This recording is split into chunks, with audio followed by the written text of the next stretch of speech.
Welcome to the stock analysis of Karnataka Bank Limited. Today, we're diving deep into this leading player in the Indian private sector bank.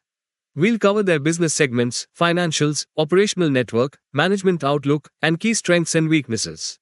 Ready to learn more? Let's get started. Before we begin, a quick introduction to PA Wealth. We're an investment services group offering stocks, PMS, mutual funds, alternative investment funds, insurance, and startup investments. We upload research videos on different companies, mutual funds, and financial topics every week. Subscribe to our channel and hit the bell icon to stay updated on the latest market trends and potential multi-bagger stocks. Now, let's start with an overview of Karnataka Bank Limited. Based in Mangalore, Karnataka Bank was established in the year 1924. The bank consists of a network of 921 branches spread across 22 states and 2 union territories. The bank caters to the needs of the people by providing them with banking, financial products and services. The bank's total business turnover as of Q1 FY25 exceeded 175,619 crore rupees, which included deposits of 100,164 crore rupees and advances of 75,455 crore rupees. Recently, the bank has concentrated on establishing itself as a digital-first bank, as seen by several initiatives and investments in IT infrastructure. The bank also strives to present itself as a pan-India bank, as evidenced by its Bharat Ka Karnataka Bank campaign. Now, let's take a look at the Indian banking industry. First, profitability. Banks are likely to continue to have excellent profitability but may experience challenges on net interest margins, NIM, over the next 2 years, with a possible reduction of 10 to 20 basis points from the present top of 3.6%, and the fall in net interest income is primarily linked to growing lending costs due to greater competition for deposits. Second, operational costs. To counterbalance the narrowing margins, banks are concentrating on lowering operational and credit costs through better cost management methods and efficiency benefits driven by digitization. Third, advances and deposits. The loan-to-deposit ratio has risen from 75% in FY23 to 79% in FY24, with a minor increase to 81% recently. Let's break down the business segments. First, treasury operations. The treasury segment is essential for managing statutory reserves and ensuring compliance with Reserve Bank of India regulations. To enhance its operations, the department emphasizes efficient liquidity management, investment, and trading. It also manages short-term surplus liquidity by investing in sovereign debt instruments and other fixed income assets. Second, retail banking. This segment offers a diverse range of financial offerings through various channels, including loans, and the bank prioritizes sectors like agriculture, MSMEs, housing, and education, and provides customized solutions. This segment provides a broad range of financial services, including loans, through multiple channels. The bank focuses on sectors such as agriculture, MSMEs, housing, and education, offering tailored solutions. It also offers liability products like current and savings accounts, and supports government banking, including the collection of direct taxes, custom duty, and GST. Third, corporate, wholesale banking. This segment serves large corporations, public entities, and private firms, providing a complete range of financial solutions. This section offers fund-based and non-fund goods and also specializes in structured finance and trade financing solutions. Fourth, other banking operations. This includes co-lending partnerships with NBFCs like Pesa Low Digital Limited, along with depository services and online trading as a CDSL participant, in collaboration with Way2 Wealth, IIFL, and FISDM. Let's now break down the Karnataka Bank revenue segments for the financial year 2024. The retail banking segment is the largest contributor, making up 44.01% of the total revenue. Corporate wholesale banking segment account for 35.74%, treasury operations segment account for 17.22%.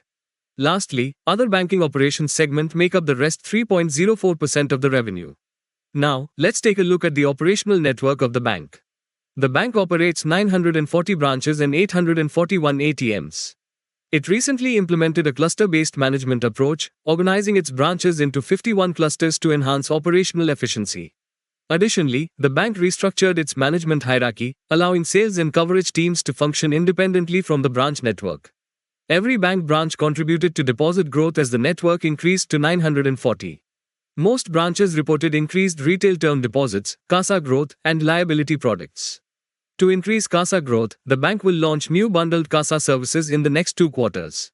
Now, let's look at the management of Karnataka Bank. Mr. P. Pradeep Kumar holds an MSc in Statistics from the University of Madras and is a certified associate of the Indian Institute of Bankers. He retired as Managing Director, Corporate Banking, at SBI in October 2015 after 39 years of service, where he led SBI's IT strategy and established India's largest data warehouse. Mr. Srikrishnan Hari Sharma has nearly 40 years of experience in commercial, retail, and transactional banking, as well as technology and payments. He has led initiatives in commercial vehicles, CV, and construction equipment, CE, lending, channel financing, and mid-corporate lending. As executive director and board member at Yes Bank, he built the commercial banking infrastructure. Let's now look at the shareholding of Karnataka Bank as of June 2024. Public holds the highest share of the bank, 62.42%. Mutual funds hold 9.21%. Foreign institutional investors hold 14.72%. Other institutions collectively hold 13.60%. Let's now review the Karnataka Bank financial performance over the years. The company's revenue has grown at a CAGR of 5.85% over the past 10 years from 4,698.42 crore rupees in FY15 to 8,298.51 crore rupees in FY24. The company's PAT has grown from 451.45 crore rupees in FY15 to 1,306.29 crore rupees in FY24 at a CAGR of 11.21%. And the net interest income has grown from 1,168.85 crore rupees in FY15 to 3,298.73 crore rupees in FY24 at a CAGR of 10.93%. Furthermore, the company's ROA has slightly decreased from 13.32% in FY15 to 12.04% in FY24. Now, let's look at the ratios of Karnataka Bank over the years. The company's gross NPA improved from 4.2% in FY20 to 3.53% in FY24, reflecting a positive trend in asset quality. And the CASA ratio increased from 28.91% in FY20 to 31.97% in FY24, indicating stronger low-cost deposit growth. The CRAR improved from 12.88% in FY20 to 18% in FY24, indicating enhanced capital adequacy. The PCR increased from 64.7% in FY20 to 79.22% in FY24, indicating a stronger provisioning coverage. The company net interest margin rose from 2.84% in FY20 to 3.51% in FY24, reflecting improved profitability. At last, the return on assets grew from 0.52% in FY20 to 1.21% in FY24, indicating improved asset efficiency. Let's now turn to the management commentaries to get a better understanding of the company's performance.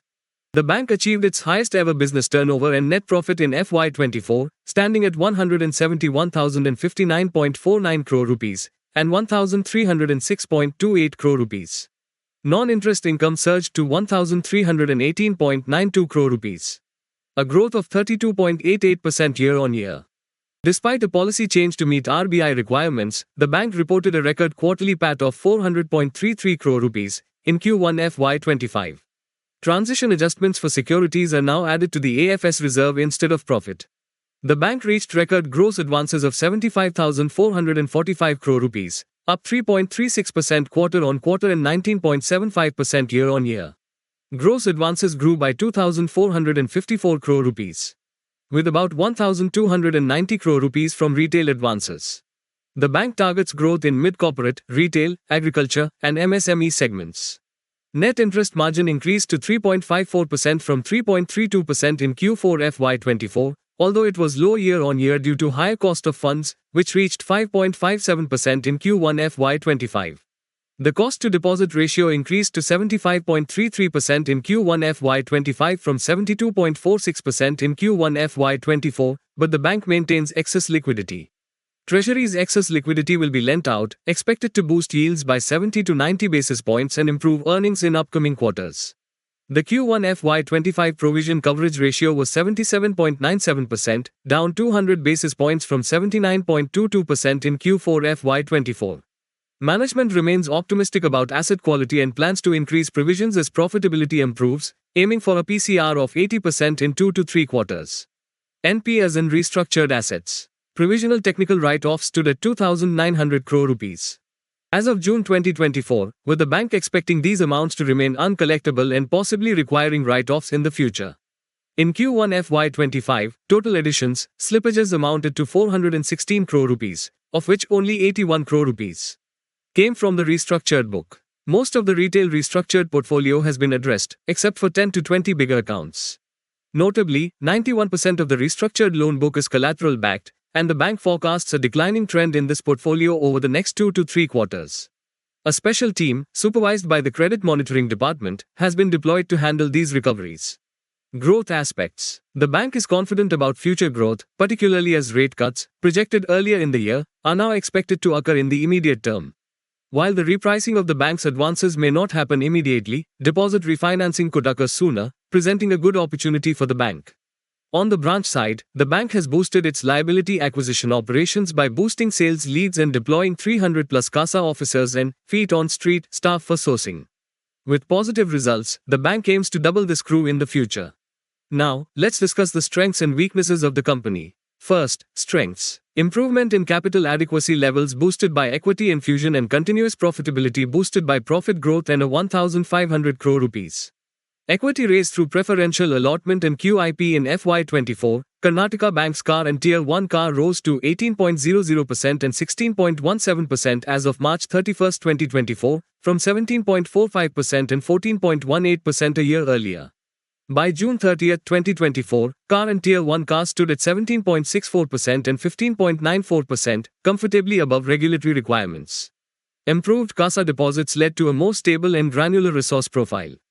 The bank's deposit base remained stable, accounting for 85.2% of total liabilities, with 88.68% of deposits under 2 crore rupees.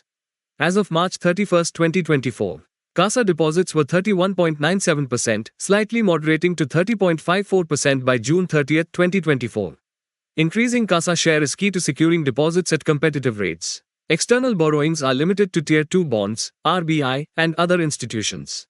Now, weaknesses. Moderate asset quality, but a sharp reduction in stressed assets during FY24 and Q1 FY25. Karnataka Bank's GNPA improved to 3.53%, from 3.74%, and NNPA to 1.58%, from 1.70%, due to fewer bad loans.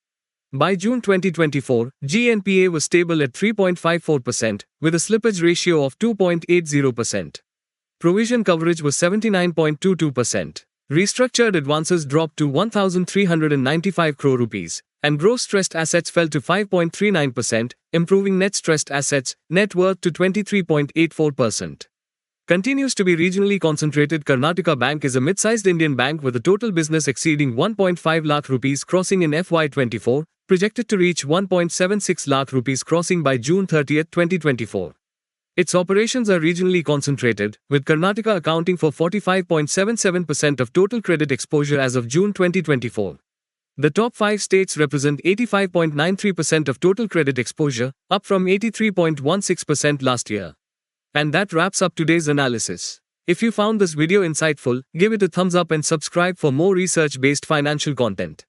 Don't forget to click the bell icon for alerts on potential multi-bagger stocks. Got a topic you want us to cover? Drop it in the comments below. Thanks for watching, and we'll see you in the next video.